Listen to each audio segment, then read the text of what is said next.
Once again, we are in a two-tiered justice system where you are not seen with a blindfold by Lady Justice. Rather, her eyes are wide open and paying attention, unfortunately, to your skin color, to your race. Here's a little story out of Texas. This afternoon, we are hearing from community activists supporting a grand jury's decision not to indict a 17-year-old who'd been charged with murdering a convenience store clerk in Humble. The shooting happened back in January. The clerk shot and killed after getting in his car to chase after two shoplifters who'd stolen a bag of chips.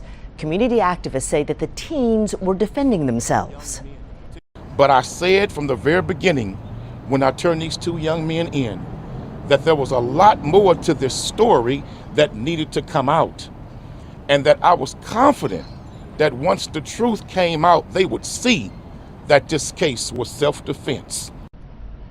Both teenagers surrendered in the case, but only one faced charges. Today, this morning, Quanell X had a message for young black teenagers. Brothers, go get some jobs, or make jobs for yourselves. Let's not make excuses for criminal behavior. Mario Young's mother says her son was in solitary confinement for 3 months and he needs counseling as he is suffering from depression. Oh, I'm so sorry for the kid. He's the victim. He's the one who shoplifted and then shot the person who was trying to tell him, maybe you should reconsider that. Maybe this is not a good life move for you. But this is the victim. This is who our hearts must go out to. Here's some more coverage. Murder charges gone after a grand jury no-billed the teen accused of killing a gas station clerk. Now that clerk followed him after he stole a bag of chips, according to court documents. Fox 26's Abigail Dye joining us live with the update after speaking with the teen's defense attorneys. Abigail. At this point, this murder charge is no longer. The grand jury put a stop to this case, which means this teen has no criminal wrongdoing in the case at this point. January 19th, two teens walk into a Sunoco in Humble. Police say security video shows them stealing a bag of chips and leaving the store. You see the station clerk follow the boys out. Court records say that clerk, 42-year-old Asif McNojia, got in his car and followed the teens. That's when investigators say 17-year-old Mario Young shot McNojia. 2 days later, Young was charged with murder and turned himself in. That's when he called Lot Brooks. It is just absolutely devastating. And I know my client is still very upset about what happened. Brooks says he believed Young's story that he shot that day in self-defense. When they left, there was no danger anymore. And then when he followed them around the corner and came and confronted them again, I think they were afraid of their lives. He says he put Young in front of a grand jury because he knew that they'd feel the same way. I let him go in to the grand jury by himself. I wanted him to be there with the grand jury and to be honest and tell them exactly what happened. He says his condolences go to the family of McNojia and says Young's family is focused on getting the teen through graduation. We're hoping that with some therapy and some counseling, that he's going to be better, because he's really upset about it at this point. Now, it is possible for the district attorney to present this case to another grand jury, but there's no indication that that's going to happen at this point. Now, Brooks does say that the clerk was armed, but court records don't indicate whether or not he was armed at the time of the shooting. I asked Brooks where he thinks Young got this gun. I'll have his answer for you coming up on the News Edge at 10. Reporting live, Abigail Dye, Fox 26 News. Now what you will see here is clearly this jury allowed this boy to skate because of his skin color. Let's compare that to 17-year-old Kyle Rittenhouse, who you have multiple witnesses was chased and attempted to be murdered. People approaching him with a gun, hitting him over the head with a skateboard. Now that's actually self-defense.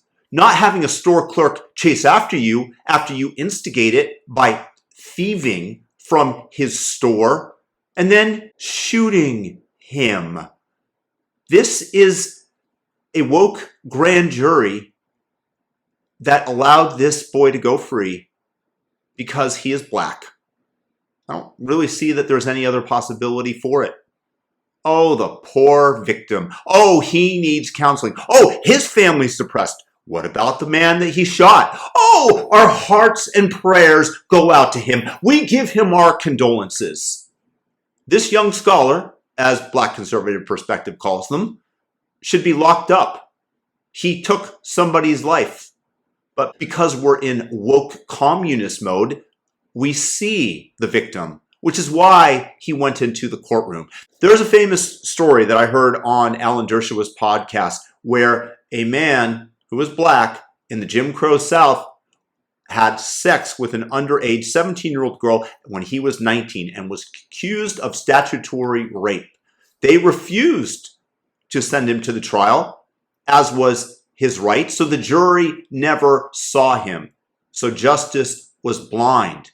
And because it was a 19-year-old and 17-year-old, they found him not guilty, acquitted the man. And there's no way that this would have happened, according to many lawyers, especially at that time, in the segregated South, during Jim Crow, during real systemic racism, if they knew that he was black.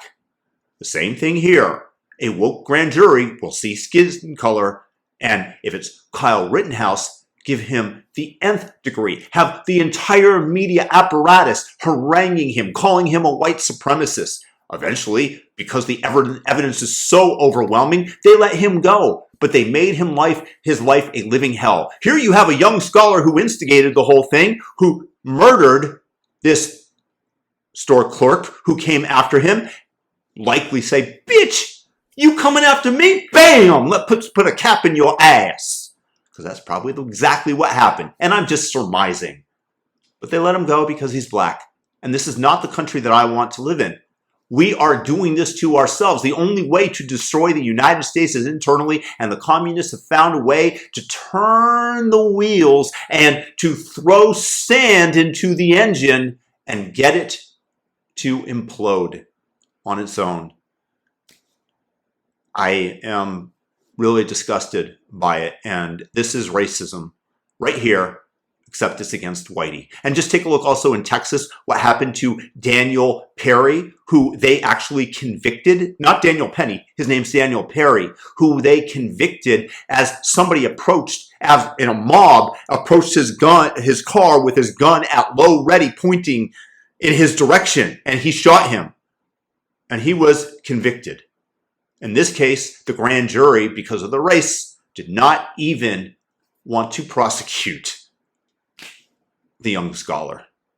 It's a sad state of affairs. America is becoming more racist, and the more racist that they make it, the harder it becomes not to see it and then send out divisive signals, as maybe I'm doing right now, but I frankly am tired of it.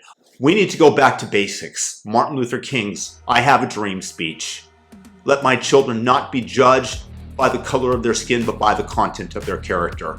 And this boy has no character.